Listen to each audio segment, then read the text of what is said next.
Bienvenidos a la iglesia Palabra Viva. Nuestra misión es hacer discípulos por medio de la palabra para que vivan y den la vida obedeciendo y enseñando la voluntad de Dios, que es Jesús. Colosenses capítulo 1, versículo 1 al 23. Vamos a leer todos unánimes juntos. Pablo, apóstol de Jesucristo por la voluntad de Dios, y el hermano Timoteo, a los santos y fieles hermanos en Cristo que están en Colosas, gracia y paz sea a vosotros, de Dios nuestro Padre y del Señor Jesucristo.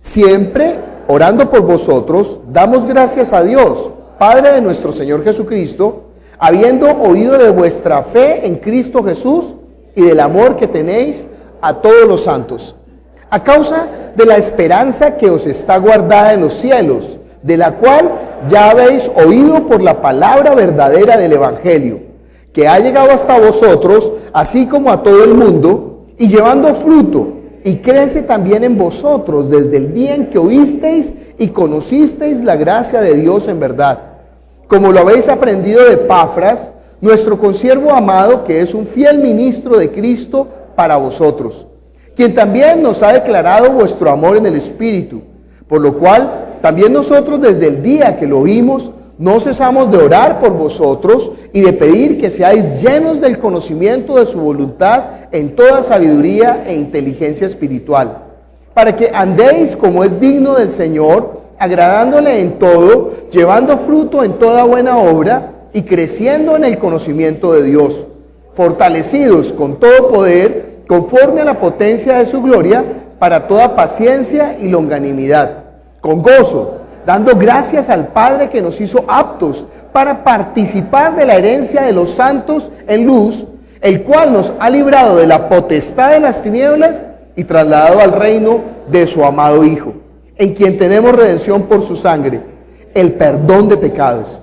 Él es la imagen del Dios invisible, el primogénito de toda creación, porque en Él fueron creadas todas las cosas, las que hay en los cielos y las que hay en la tierra, visibles e invisibles, sean tronos, sean dominios, sean principados, sean potestades, todo fue creado por medio de Él y para Él. Y Él es antes de todas las cosas, y todas las cosas en Él subsisten. Y Él es la cabeza del cuerpo, que es la iglesia, el que es el principio, el primogénito de entre los muertos, para que en todo tenga la preeminencia. Por lo cual agradó al Padre que en Él habitase toda la plenitud, y por medio de Él reconciliar consigo todas las cosas, así las que están en la tierra como las que están en los cielos, haciendo la paz mediante la sangre de su cruz. Y a vosotros también, que erais en otro tiempo extraños y enemigos en vuestra mente, haciendo malas obras, ahora os ha reconciliado en su cuerpo de carne, por medio de la muerte, para presentaros santos y sin mancha e irreprensibles delante de Él, si en verdad permanecéis fundados y firmes en la fe, y sin moveros de la esperanza del Evangelio que habéis oído, el cual se predica en toda la creación que está debajo del cielo, del cual yo, Pablo, fui hecho ministro. Vamos a orar pidiendo a Dios que obre con poder con su palabra en nuestro espíritu. ¿Qué es pedirle a Él que obre con poder con su palabra en nuestro espíritu? Pues que nuestro espíritu vea, que nuestro espíritu entienda, y que con ese entendimiento, por esa luz que se abre, nuestra vida comience a vivir de acuerdo a su palabra. Que por ese conocimiento nosotros podamos colocar la confianza en Él, y por esa confianza en Él, que es nuestra fe, entonces nosotros podamos actuar consecuente a esa confianza que hemos declarado. Clamemos para que nuestros ojos espirituales no sean velados. Clamemos para que nuestro corazón no sea endurecido, para que en algún momento nosotros de pronto nos deslicemos y lleguemos a perdernos, sino que al contrario, como dice la Escritura, la vida de fe sea de gloria en gloria cada día. Oremos por nuestro espíritu. Padre Celestial, nosotros te damos gracias por tu palabra, que es la verdad. Tu palabra es verdad. Estamos reunidos en tu nombre, Señor, anhelando todas las cosas que vienen de ti. Padre Celestial, nosotros declaramos nuestra indigencia delante de ti. Declaramos nuestra necesidad delante de ti. Declaramos nuestra necesidad absoluta, Señor, de la vida espiritual. Obra, mi Padre. La misericordia tuya es eso, Señor, que enviaste a tu Hijo Jesucristo para que todo aquel que en Él crea no se pierda, mas tenga vida eterna. Para que por medio de Jesucristo nosotros podamos tener la seguridad en la verdad, Señor, del Evangelio, y podamos vivir conforme a esa palabra. Entonces yo te clamo, Señor, dame la sabiduría de la palabra, dame el conocimiento de la palabra, dame el poder de la palabra, para que yo predique la palabra de vida tuya, Señor, y que sea el Espíritu Santo tomando de esto y llevándonos a toda la verdad. Padre Celestial, derrama de tu gracia en esta hora, te lo pedimos, en el nombre de Jesús. Amén. ¿Pueden sentarse? Lo que nosotros vamos a aprender hoy acerca de Dios es que Dios es espíritu. Este concepto es tan difícil para nosotros. ¿Por qué? Porque andamos en la carne, porque vivimos en la carne, porque nos movemos en un mundo que no puede ver espiritualmente, sino que solamente ve con los ojos de la carne y piensa con la mente de abajo, piensa con una sabiduría y con un conocimiento de abajo. Y entonces nosotros, como andamos en ese mundo, puede ser que en algún momento también olvidemos las cosas espirituales.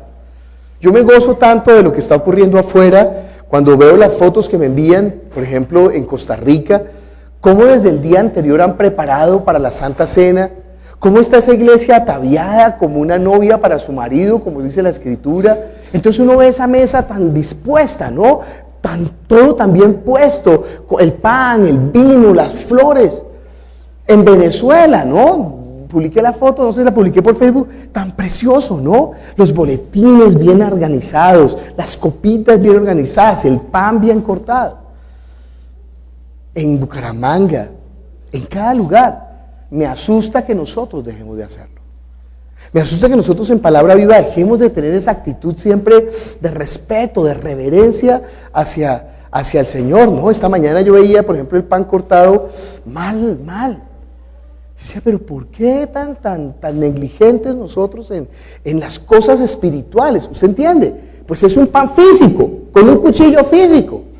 Pero ¿qué está hablando del corazón de nosotros como iglesia? No de la persona que lo cortó, sino de cada uno de nosotros, ¿no? De la persona que está sirviendo a los sugieres para que hagan bien su labor, del servidor de los sugieres, que está mirando también que todo sea a tiempo, ¿sí? Si por ejemplo, yo llego y veo los arreglos de flores, digo, ay, pero ¿por qué no se hizo bien? ¿Por qué si es para el Señor, no? Yo sé, son las flores físicas, pero el corazón nuestro hacia el Señor. Entonces vamos a terminar de pronto algún día como el pueblo de Israel, que fueron los coatitas los que les tocó fungir como sacerdotes, porque no había sacerdotes que amaran a Dios dentro del pueblo. ¿Sabe esa historia? Bueno, tiene que leer la Biblia, ¿no? Una tribu que no era judía.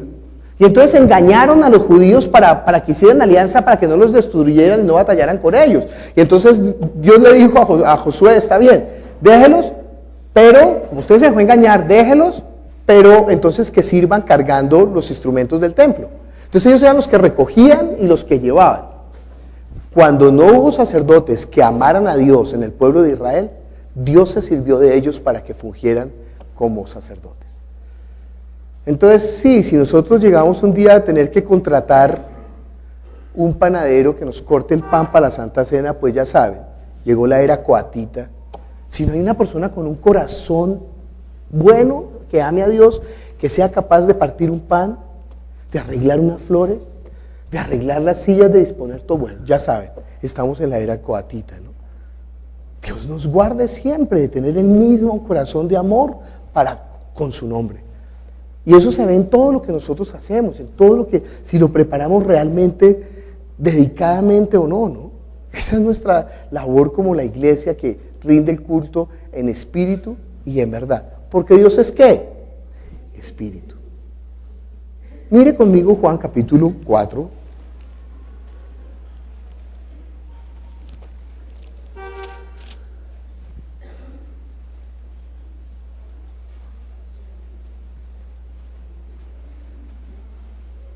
Versículo 22.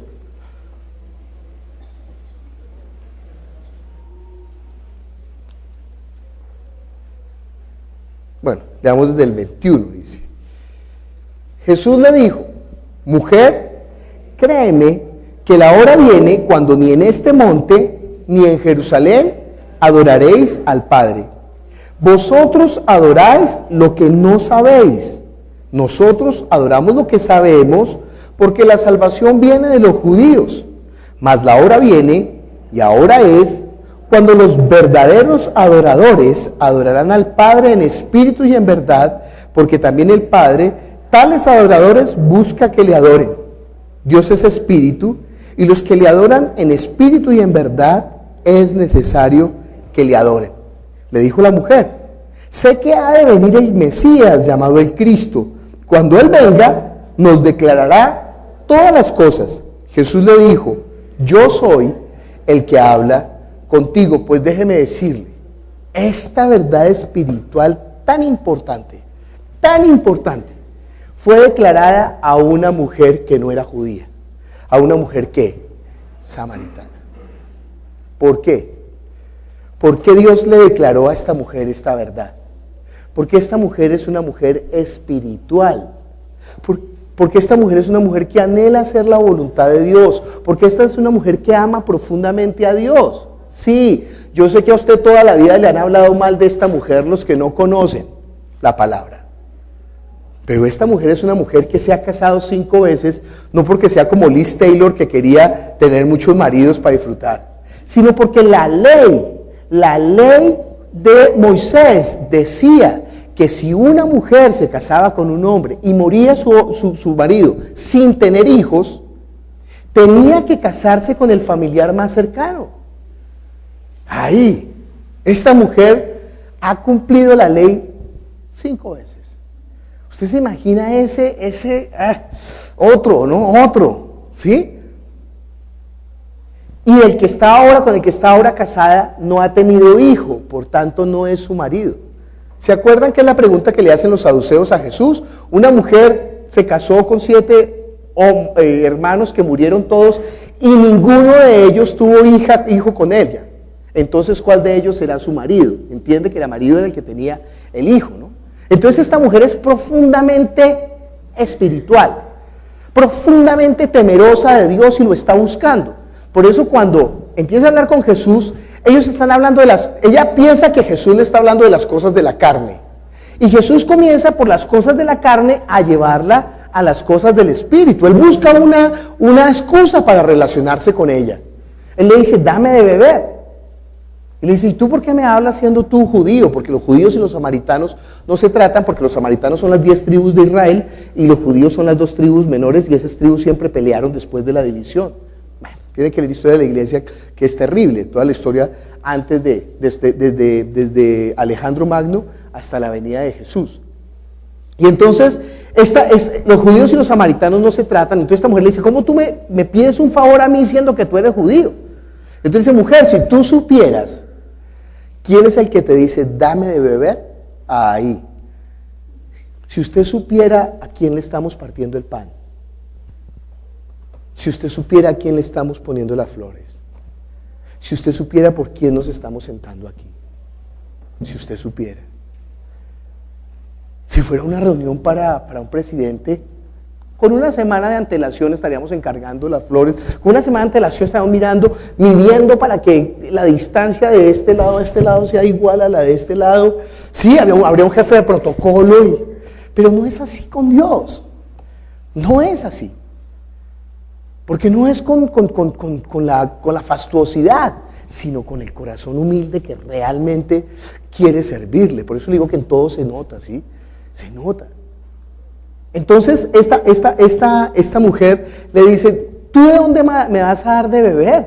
Tú no tienes de dónde sacar agua del pozo. Ella está pensando en el mundo, está viendo con los ojos de la carne.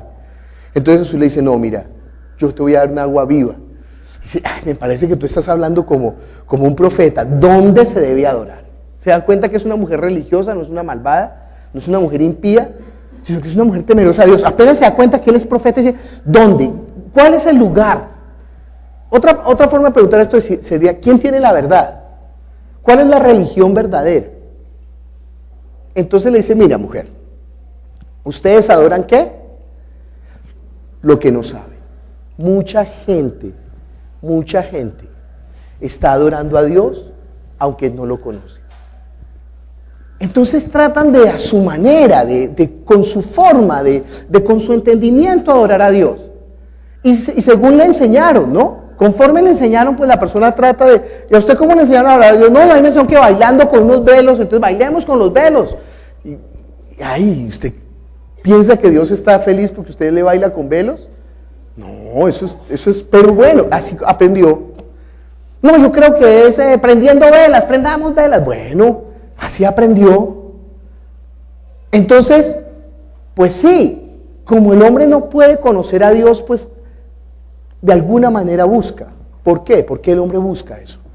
Porque aunque el hombre está muerto espiritualmente, muerto no quiere decir que no tenga espíritu. Muerto quiere decir que el espíritu no está cumpliendo la función que tiene que cumplir. Como el hombre está muerto espiritualmente, pero en todo caso tiene espíritu, entonces el hombre sabe que algo le falta. ¿Sí? Eso es como cuando uno llega a un lugar y encuentra una pieza rara y dice, ¿y esto para qué sirve? O los arqueólogos cuando cavan y encuentran algo, ¿y esto para qué lo usarían ellos? Y empiezan a tratar de averiguar, muestre, pero esta pieza tan rara, ¿cuál? Así somos nosotros con nuestro espíritu. Nosotros buscamos las cosas, satisfacer con las cosas de la carne, con las cosas del éxito de este mundo, de comer, o de dormir, o de trabajar, o de estudiar. Pero no alcanza, algo falta. Y entonces empezamos a buscar con el amor y con los sentimientos. Y no, cuando me case, ahí sí voy a ser la persona más feliz. No alcanza. Ay, no, lo que pasa es que el matrimonio es tan difícil. No, entonces eso es con los hijos. Cuando vengan los hijos, vienen los hijos, ¡ay, no! Pero estos hijos tan terribles. Esperemos que crezcan. Y crecen. Y se van de la casa, no alcanza. El problema es cuando llega la muerte y usted no encontró lo que faltaba. Porque lo que le falta es ¿qué? La vida del Espíritu. Y no la podemos encontrar con las cosas de la carne. Esto que está diciendo Dios, Dios es espíritu y los que le adoran en espíritu y en verdad es necesario que le adoren. Mire conmigo Romanos capítulo 14, versículo 17.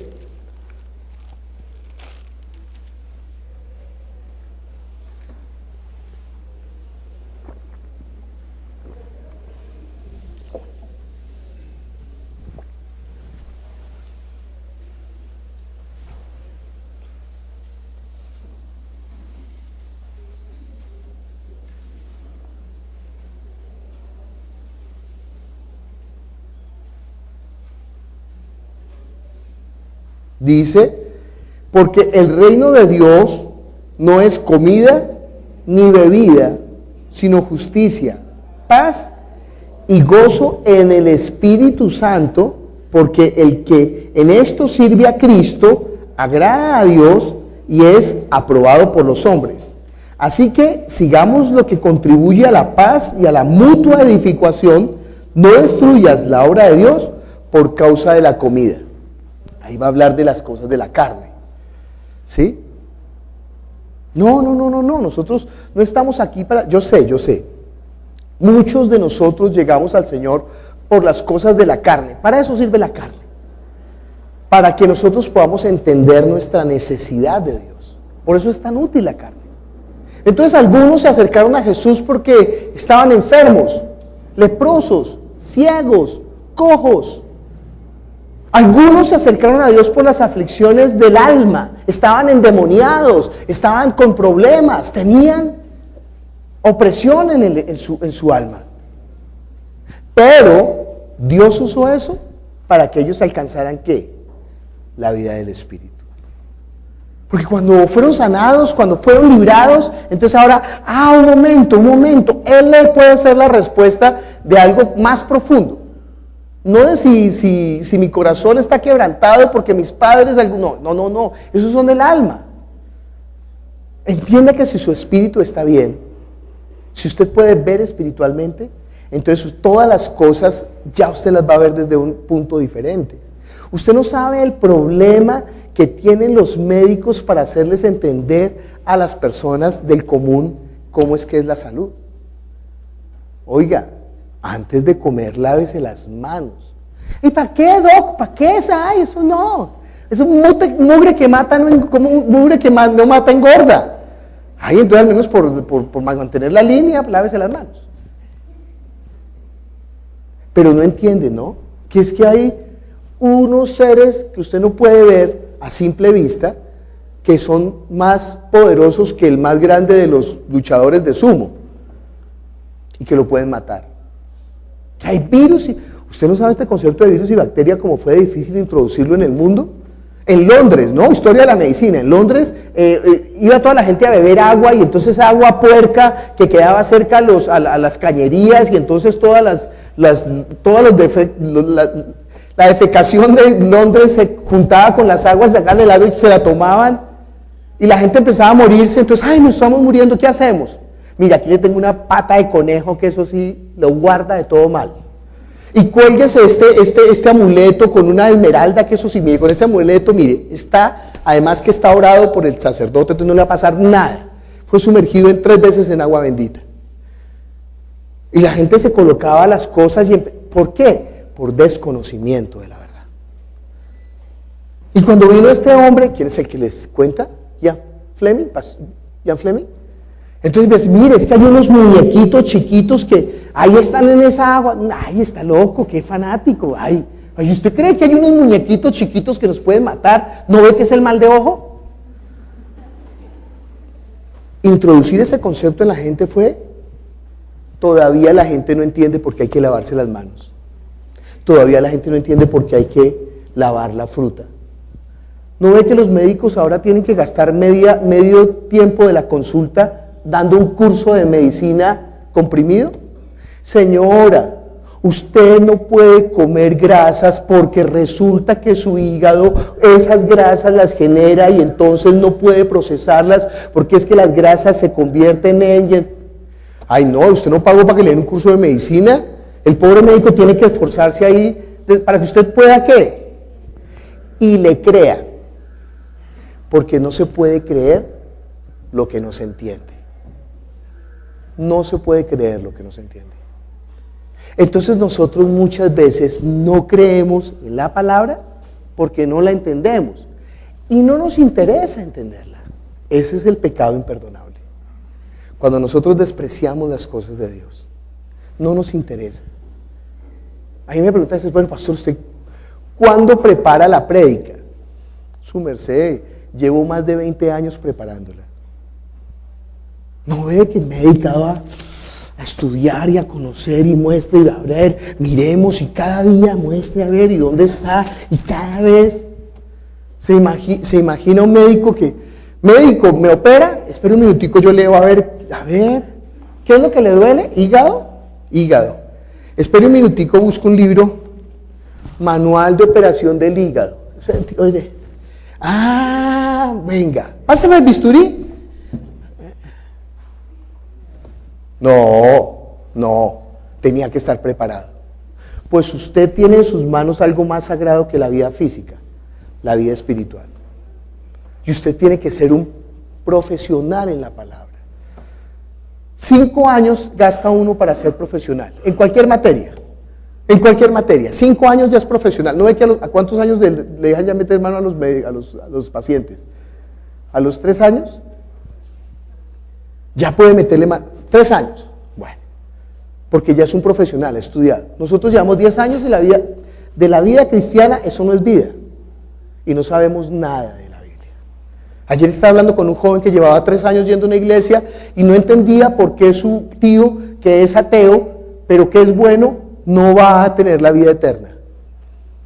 ¿Usted dónde estuvo metido, hermano? 3 años y no entender eso. 3 años y no entender lo básico. Cuánta maldad, ¿no? Cuánta maldad. Porque si una persona está buscando la vida de fe y no la encuentra, porque en el lugar donde la está buscando dice que la enseñan, no la enseñan, cuánta maldad. Pero nosotros, ¿cuántos llevamos de cristianos y no conocemos la palabra de Dios? Nosotros tenemos que conocer. Mire conmigo Efesios capítulo 1. Tenemos que conocer, entender. Ay, dice que mundo espiritual. ¿Usted cree en el diablo? ¿Usted cree en los demonios? A mí me da risa, ¿no? Porque yo estoy en la universidad y entonces el profesor quiere enseñar que los demonios son figuras literarias. Entonces yo le digo, no, el viernes saqué 3 figuras literarias de una persona y vomitaron y se revolcaron y la persona fue sana y habló y contó cómo se había muerto las figuras literarias, ¿no? Entonces, ante eso ya la argumentación intelectual se desbarata, no puede, ¿sí? Pues le daña la clase porque él va a enseñar que los demonios son figuras literarias. Le digo, no, el viernes yo saqué 3 y se manifestaron y hicieron y la persona quedó sana. Entonces, no, pues eso sí, no podemos negar, hay cosas que no conocemos. ¿Se da cuenta que usted no conoce? Debería de conocer. Debería de conocer porque la Biblia está hablando de eso.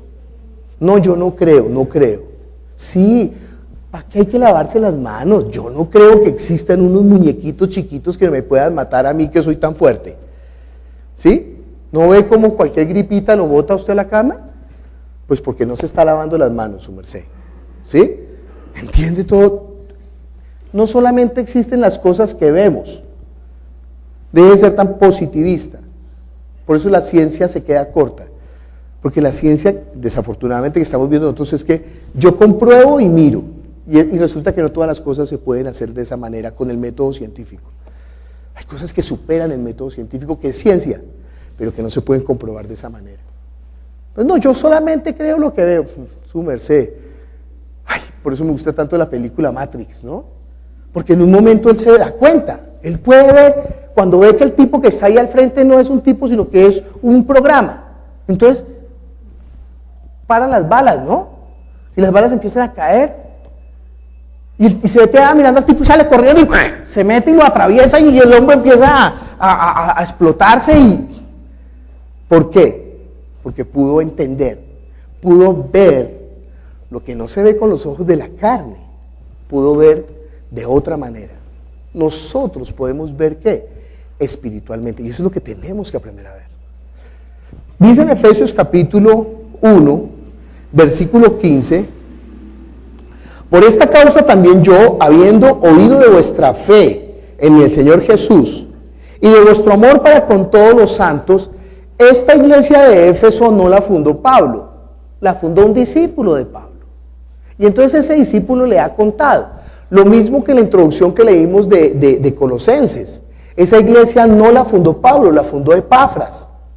Algún día tendremos que decir, a los santos y fieles que están en Cali, hemos escuchado de Rosita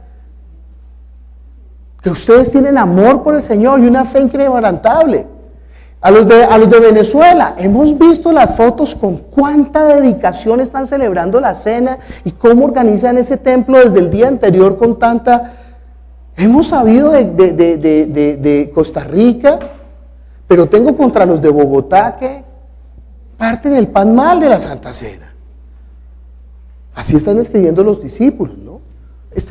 Nosotros hemos continuado el libro de los Hechos, estamos viviendo la historia de la iglesia todavía, la historia de la iglesia no ha parado. Y como se están dando las cosas ahora, fueron como se dieron desde el principio. Por eso me gusta que la iglesia está naturalmente creciendo como en el libro de los Hechos. Dice ahí, no ceso de dar gracias por vosotros, haciendo memoria de vosotros en mis oraciones. ¿Por qué ora Pablo por la gente de Éfeso? Ay, Pablo, ore por mis hijos, que es que me están poniendo mucho problema. Pablo, ore por mi esposo, que estamos agarrados de las mechas. Ay, Pablo, ore, porque yo le pedí al Señor una camioneta todoterreno. Ay, ore para que, es que usted sabe que la vida de fe se vuelve una vida de fe cursi. Entonces, ay, el Señor, a mí cómo me quiere. Ay, pollito. Es que el Señor a mí me quiere. ¿Cómo me consiente el Señor? Porque hemos aprendido un cristianismo vano. Es que imagínense, salí a la calle, iba a llover y justo pasó el taxi. Y el Señor, ¿cómo me quiere? Ay, no sea tan vano. Conocí una persona, ¿no?, que les dijo, yo cumplí años y me asomé a la ventana y estaban todas las margaritas florecidas porque el Señor me las regaló para mí. Su merced, cumpla o no cumpla años, asómese o no se asome a la ventana, las margaritas florecen. ¿No ve que es un mandamiento que Dios dio desde el principio? Que toda planta va a tener que dar semilla. Y ellas están cumpliendo ese mandamiento no porque su merced cumplió años, sino porque es el mandamiento de Dios. Es que la teología humanista ha hecho mucho daño en la iglesia. Entonces no estamos entendiendo. Todo fue hecho por nosotros. Es que el Señor a mí me quiere de una manera especial. ¿Sabe por qué lo ama Dios a usted? Bueno, ahí estamos en Efesios. No se preocupe, solamente voltee la hoja. Mire, lea ahí. Versículo 6. Bueno, desde el 5. Efesios 1:5. En amor, habiéndonos predestinado para ser adoptados hijos suyos por medio de Jesucristo, según el puro afecto de su voluntad, para alabanza de la gloria de su gracia, con la cual nos hizo aceptos ¿en quién? En el amado. Dios sí tiene un hijo preferido, no es su merced. Lo siento, no se le va a romper el corazón. Que su ego sufra un poquito. No es usted, es Jesús. Entonces nosotros en Jesús, somos aceptos. En el amado, en el amado. Por eso hemos de lavar nuestras ropas en la sangre del Cordero. Por eso hemos de venir en el nombre del Cordero. Por eso hemos de presentarnos como olor fragante con las obras santas ¿de quién? Del Cordero. Porque en Él, en Cristo, es que nosotros podemos llamar a Dios ¿qué? Padre nuestro. En Cristo nosotros somos amados. Y sí, en Cristo Dios derramó toda su gracia para nosotros. En Cristo, eso es lo que le está diciendo a los colosenses. Eso es lo que estamos leyendo en toda la Escritura. Y eso es lo que tenemos que entender. Dice ahí en la Biblia, en el versículo 17, para que, estaba diciendo que ora, ¿no? Que se arrodilla y que ora todos los días por ellos. ¿Para qué? Para que el Dios de nuestro Señor Jesucristo, el Padre de gloria, os dé espíritu de sabiduría y de revelación en el conocimiento de Él. ¿Se acuerdan que dijo en Colosas que los de Colosas abunden con toda sabiduría y conocimiento en el Espíritu? Porque no está hablando del conocimiento intelectual. Es más, muchos no llegan a la fe por el conocimiento intelectual. Porque la palabra de Dios es como una trampa de ratones. Mire, si usted viene ante el Señor con la actitud correcta, humilde, todo lo ve. Todo lo ve. Pero si usted viene al Señor con la actitud orgullosa, no ve nada. No ve absolutamente nada. ¿Saben cuál es el problema de los teólogos? Que antes de estudiar teología estudian filosofía. Primero filosofía. Ese es el gran problema. Entonces ellos ven 10 semestres de filosofía y 8 semestres de teología. Pero ya llegan con la filosofía a la teología. Entonces ellos dicen, ay, ¿usted sí cree en el diablo? ¿No sabe que Feuerbach dijo que?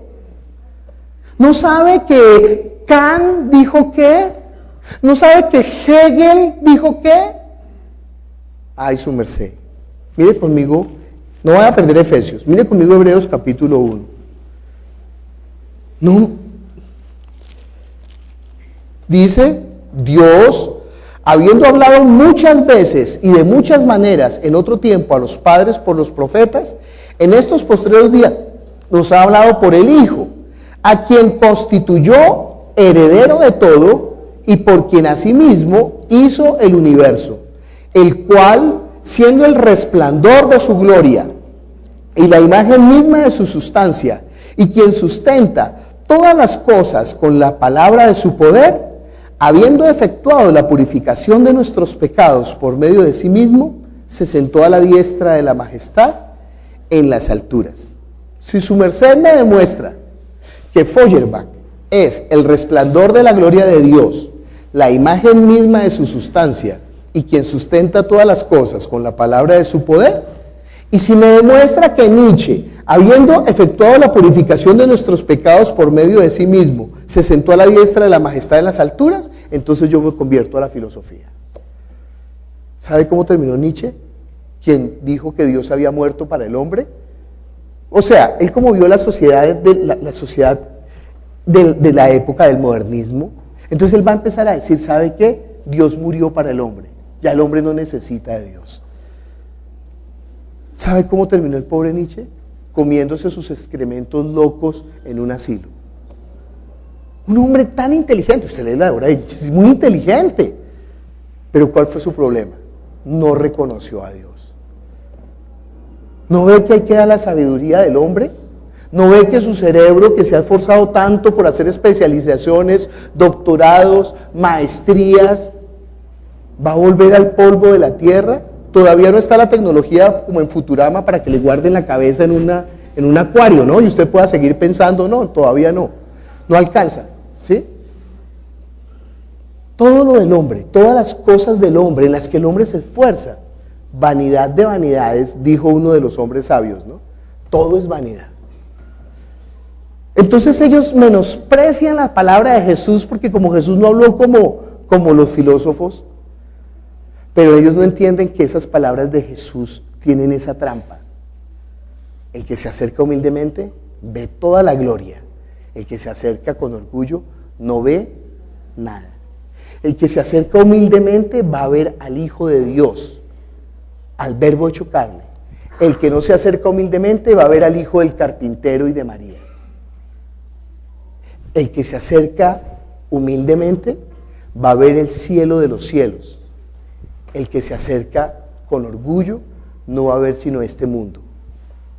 Esa es la diferencia.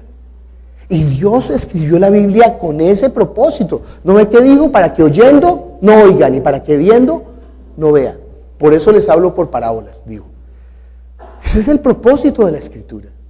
Entonces, ¿por qué está orando Pablo por los efesios? Dice, para que el Dios de nuestro Señor Jesucristo, el Padre de gloria, os dé ¿qué? Espíritu de sabiduría y de revelación en el conocimiento de Él.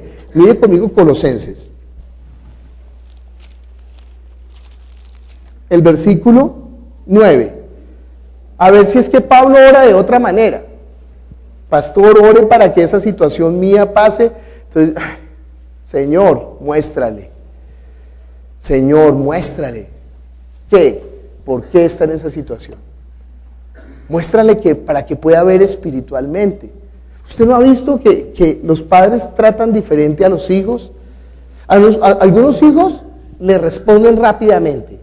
¿Sí? Ay, papá, yo necesito, yo quiero, pero sí, vamos y lo compramos. Y a otro hijo le dice, bueno, trabaja, consigue la mitad y yo te doy la otra mitad. Entonces el hijo que no entiende, ay, pero mi papá, él es el preferido, a mí sí me hizo trabajar, ¿a él por qué no? Papá, ¿no entiende que su hermano es tontico? ¿No entiende que a ese bobito hay que ayudarlo? Perdón si a usted lo ayuda a su papá y su mamá, ¿no? Le descubrí la verdad. ¿Usted entiende que los hijos son diferentes? Y a cada hijo hay que tratarlo conforme a su carácter. Entonces algunos venimos delante de Dios y nos responden no. Y otros tonticos vienen delante de Dios y le responde sí siempre. Y a algunos le responde espere. Pablo es el apóstol. Pablo es, ¿sí? El hombre que entregó toda su vida para hacer la obra, ¿sí? Que dejó todo, que se esforzó, que se esforzó por predicar el evangelio donde Cristo no hubiera sido predicado, que todo el imperio romano fue transformado por la predicación de Pablo. Bueno, no es verdad, no todo el imperio. Hubo más predicadores que Pablo, lo que pasa es que solamente tenemos Hechos 15, hechos en la Biblia. Pero hay más, ¿no? Pablo dice, ya otros han predicado, entonces yo no quiero ir a donde ellos han ido, porque hay muchos más predicando. La iglesia no fue solamente la iglesia de Pablo, hay muchas iglesias. Hay una iglesia de Mateo, hay una iglesia de Juan, hay una iglesia de Marcos, hay una iglesia de Pedro, hay una iglesia de Tomás, hay una iglesia de... Entienda, la iglesia no fue tan uniforme como nos la presentan, ¿no? Imagínense, al principio ya estaban agarrados. Unos que andaban con Jesús dejaron de andar con Jesús. Y se fueron a predicar por su cuenta. ¿Y qué hizo Jesús? Malditos, los maldigo con maldición porque se fueron de donde Dios los colocó. Los discípulos sí querían hacer eso porque veían con los ojos de la carne. Como eran carnales, Señor, esos que andaban con nosotros siguen echando fuera demonios, nosotros se lo impedimos. Dijo, no, ni se les ocurra. El que no está contra mí está conmigo. Ellos se están recogiendo, no desparramando, no los molesten, déjenlos. Cuando Jesús estaba predicando, ya habían 2 iglesias. Ahí. Es que la unidad de la iglesia es ¿en qué? En la palabra de Jesús. Y después de que Jesús se fue, los que se quedaron en Jerusalén comenzaron a enseñar que había que ser judíos. Y los que se fueron para Antioquía dijeron, no, ¿cuál que guardar la ley? ¿No ve que no es por medio de la ley? Ah, pero nosotros somos la sede apostólica. Pues Pablo dice, pues yo conozco al Señor también, y no por hombres. Entonces nadie me moleste. Ustedes quieren guardar la ley, guárdenla. Es más, ustedes se pusieron a bobear con sus recursos, están pobres, ven y les enviamos una ofrenda. Porque Pablo no desconocía que eran hermanos en Cristo. Y les mandaba una, pero ¿sabe qué? Están mal. Y cuando vino Pedro, delante de toda la gente, como Pedro dijo, ay no, es que hay que circuncidarse. Aquí, Pedro predicando aquí todos los hombres circuncidados, ¿no? Entonces se paró Pablo y dijo, no, un momento, no. Delante de todos le dijo, ¿sabe qué? Así no es la cosa. ¿Habían 2 iglesias? No, habían más iglesias. Había una iglesia de Jacobo que era judaizante, había una iglesia de Pablo que era completamente que no hay que guardar la ley, y estaba la iglesia de Pedro que jugaba con los 2 bandos. Y cada iglesia va a empezar a abrirse con otra. Mire, ¿usted cree que la iglesia de Costa Rica es igual que la iglesia de Bogotá? No ve que el pastor Juan Carlos está pastoreando y él le ha puesto su propio sello.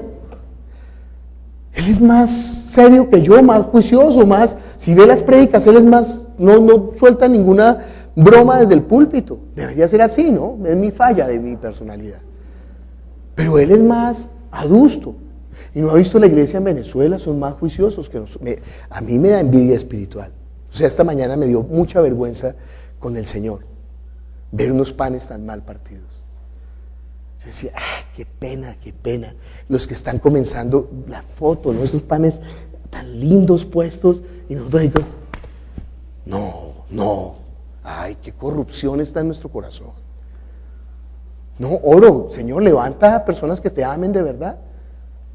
Para que partan el pan, imagínense eso tan absurdo, para que partan el pan con delicadeza, para que sean buenos maestros de escuela dominical, para que sean obreros juiciosos, para que sean ujieres dedicados, para que el que haga el arreglo lo haga realmente con toda delicadeza, ¿no? Porque cada uno ha de ser hallado, ¿qué? Fiel en el servicio al Señor, ¿no? Estamos leyendo Colosenses, dice el versículo 9, por lo cual también nosotros, desde el día que lo oímos, no cesamos de orar por vosotros. ¿Por qué? ¿Por qué ahora? Y de pedir que seáis llenos del conocimiento de su voluntad, en toda sabiduría e inteligencia, ¿qué? Espiritual. No es con la sabiduría de este mundo, es con la sabiduría espiritual. Necesita ver espiritualmente, necesita conocer espiritualmente, para que andéis como es digno del Señor, agradándole en todo, llevando fruto en toda buena obra y creciendo en el conocimiento del Señor. ¿Se da cuenta por qué no podemos vivir una vida realmente de rectitud y justicia? El problema no es la ley, el problema no es, ¿y usted por qué está viviendo de esta manera? No, el problema no está ahí, el problema está ¿en dónde? En que no conoce, y como no conoce, no cree, y como no cree, no puede vivir la vida correcta. Y por eso termina comiéndose algarrobas con los cerdos, porque no entiende, no ha entendido. Bueno, peor aún, entendió, pero menosprecia la palabra del Señor, y ahí sí tiemble. Ahí sí, si entendió, tiemble. Entonces, estamos leyendo ahí en los Efesios, capítulo 1, versículo 17, dice, para que el Dios de nuestro Señor Jesucristo, el Padre de gloria, os dé espíritu de sabiduría y de revelación en el conocimiento de Él, alumbrando los ojos de vuestro entendimiento, para que sepáis cuál es la esperanza a la que Él os ha llamado, ¿y cuáles las riquezas de la gloria de su herencia en los santos? ¿Cuál es la esperanza? ¿Cuál es su esperanza? No, mi esperanza es que algún día yo pueda amarme con mi esposa sin que peleemos. ¿Cuál es su esperanza? No, mi esperanza es que en algún momento yo pague todas esas deudas que tengo. ¿Cuál es su esperanza? No, mi esperanza es que algún día a mí me nombren CEO en mi empresa y gran ejecutivo. ¿Cuál es su esperanza? Su esperanza debe ser el cielo. Si usted no tiene su esperanza en el cielo, usted va a terminar comiéndose la algarroba con los cerdos acá. ¿No ve un predicador que dijo, a mí no me hablen de oro en el cielo, yo quiero mi oro acá? Un predicador. ¿Qué le dice Dios? Tenga, va a terminar comiendo algarroba con los cerdos, como el hijo pródigo. ¿Por qué? Porque ese hombre no le cree a Dios. Porque ese hombre no sabe del cielo. Porque ese hombre nunca llegó a entender en dónde, no ve que nosotros estamos anhelando el cielo que Dios creó ¿para quién? Para su hijo. Lo estábamos leyendo en Colosenses. Mire Colosenses. Estamos en Efesios 2, pero estamos en Colosenses, ¿no? Capítulo 1. Dice, en el versículo 12, con gozo, dando gracias al Padre que nos hizo aptos para participar de la herencia de los santos en luz, de la herencia, ¿no? De la cual nos ha librado de la potestad de las tinieblas y trasladado al reino de su amado Hijo. ¿Cuál es el reino de su amado Hijo? Mire conmigo Juan, no va a perder Efesios, Juan capítulo 18, perdón.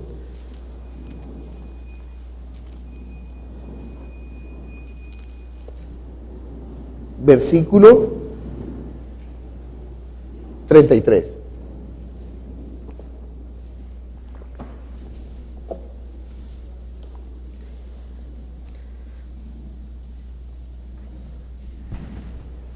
Entonces Pilato volvió a entrar en el pretorio y llamó a Jesús y le dijo, ¿eres tú rey de los judíos?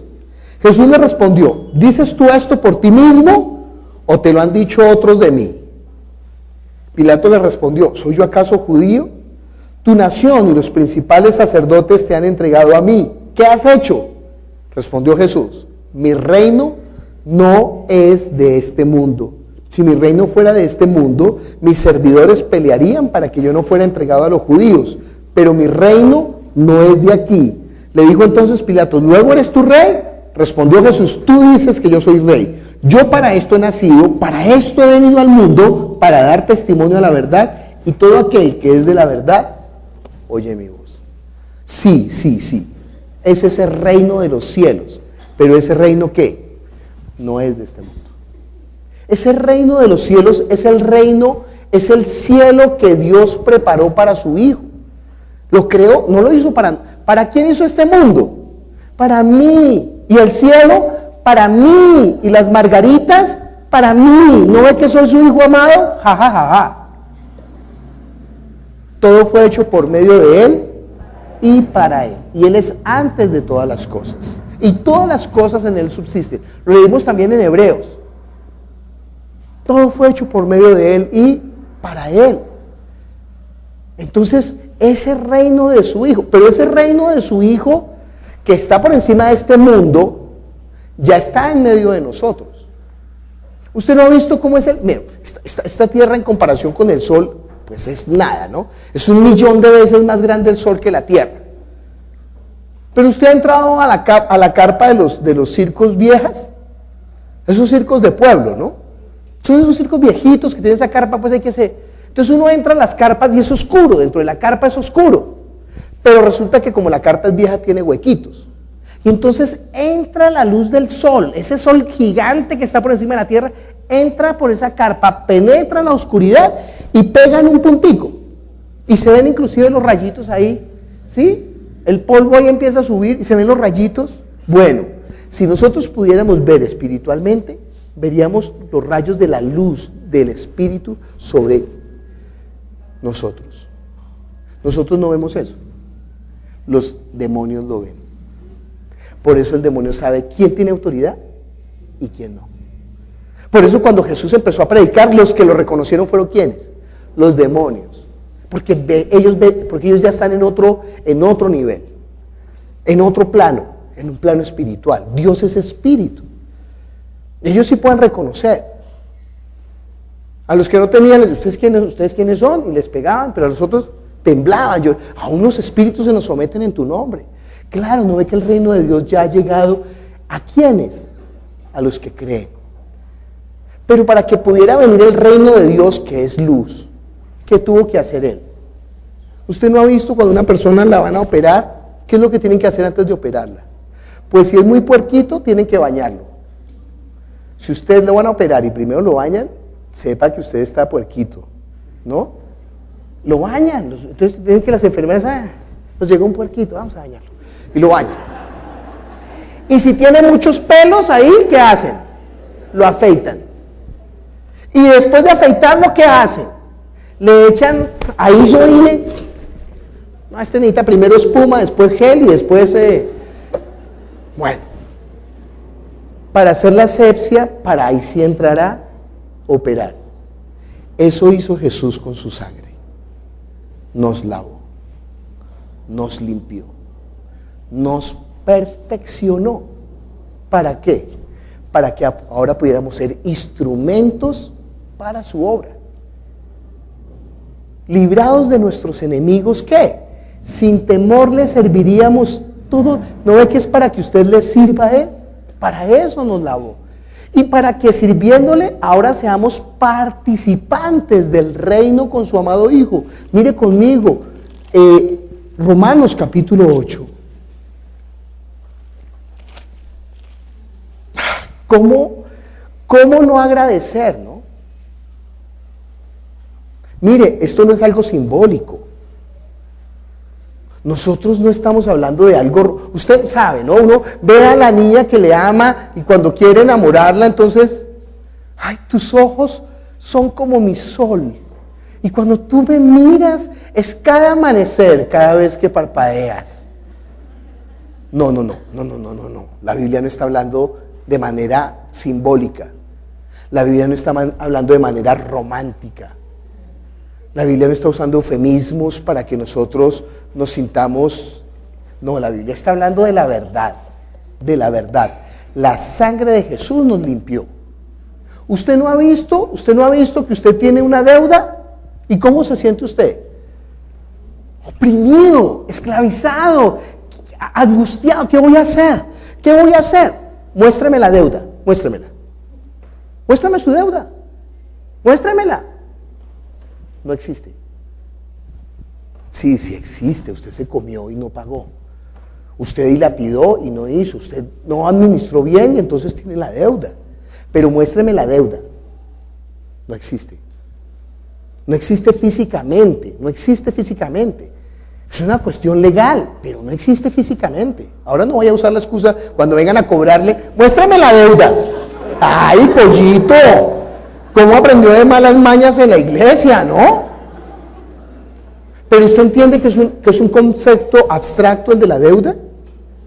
Y usted tiene esa deuda y viene a cobrarle y usted se siente oprimido por la deuda. Y entonces viene alguien y le da otra cosa abstracta. ¿Qué? El dinero. El dinero es abstracto. ¿O de dónde saca usted que 50 papeles valen la casa que se comió? Eso es un asunto, esos papeles no valen una casa. Ahí, entonces póngase a partir papel y compre casas con papel. Sino que un sistema está dándole valor a algo que no tiene valor. Cuando era con oro sí, cuando eran monedas de plata y oro sí, eso sí valía de la casa. Pero un papel ahora, ¿quién dice que ese papel vale? Abstracto. Y sin embargo usted, con la idea abstracta, va y paga una deuda abstracta. ¿Y cómo se siente? Ay, ya pagué. Bueno, su pecado es real. Y la sangre de Jesús históricamente fue derramada realmente en la cruz del Calvario. ¿Entiende que usted tiene libertad real, no abstracta? Él pagó por nosotros. No solamente pagó, nos limpió, nos lavó y ahora nos va a usar. Y el gozo nuestro debería ser ¿qué? Úsame para tu reino. Úsame para sacar a otros, como le dice a los colosenses, del reino de las tinieblas al reino de la luz. Romanos capítulo 8, versículo 14. Bueno, desde el 13. Ay, desde el 12, que acabamos de hablar de la deuda. Así que, hermanos, deudores somos, no a la carne, para que vivamos conforme a la carne, porque si vivís conforme a la carne, moriréis. Mas si por el Espíritu hacéis morir las obras de la carne, viviréis. Porque todos los que son guiados por el Espíritu de Dios, estos son hijos de Dios. Pues no habéis recibido el espíritu de esclavitud para estar otra vez en temor, sino que habéis recibido el espíritu de adopción por el cual clamamos, Abba Padre. El Espíritu mismo da testimonio a nuestro espíritu de que somos hijos de Dios.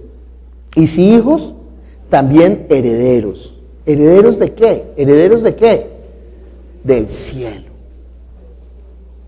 Entiéndalo, entiéndalo. Nuestro corazón ha de estar en el cielo. Allí tiene que estar nuestro tesoro. Dice, y si hijos también herederos, herederos de Dios y coherederos con Cristo, si es que padecemos juntamente con Él, para que juntamente con Él seamos glorificados. Pues tengo por cierto que las aflicciones del tiempo presente no son comparables con la gloria venidera que en nosotros ha de manifestarse, porque el anhelo ardiente de la creación es aguardar la manifestación de los hijos de Dios. Vamos a orar. Padre Celestial, nosotros te damos gracias por tu palabra, que es la verdad. Tu palabra es verdad. Ayúdanos a ver, ayúdanos a entender. Abre los ojos espirituales para que nosotros anhelemos el cielo, Señor. Para que nosotros añoremos esa patria eterna que tú viniste a mostrarnos, a revelarnos, a hablarnos, Señor. Esa es tu herencia, esa es tu casa, ese es tu trono, Señor, que fue preparado para ti y por ti. Pero tú has querido hacernos participantes de tu gloria, Señor. Entonces que nosotros anhelemos esa gloria y que por esa gloria, Señor, nosotros seamos capaces de vencer todas las cosas de la carne. Ayúdanos a entender, para que podamos vivir, Señor, en paz, en justicia y en santidad, todos los días de nuestra vida hasta el fin. Gracias te damos por esta cena preciosa que vamos a tomar, Señor, porque con esta copa recordamos el pacto en tu sangre, esa sangre que nos limpió, Señor, que nos lavó, que nos santificó, que nos perfeccionó. Gracias por ese pan, Señor, porque tu cuerpo, Señor, fue partido para que nosotros podamos entrar al trono de la gracia con toda confianza. Gracias por este tiempo precioso e irrepetible, en el nombre de Jesús. Amén. Bienvenidos a la iglesia Palabra Viva. Nuestra misión es hacer discípulos por medio de la palabra para que vivan y den la vida obedeciendo y enseñando la voluntad de Dios, que es Jesús.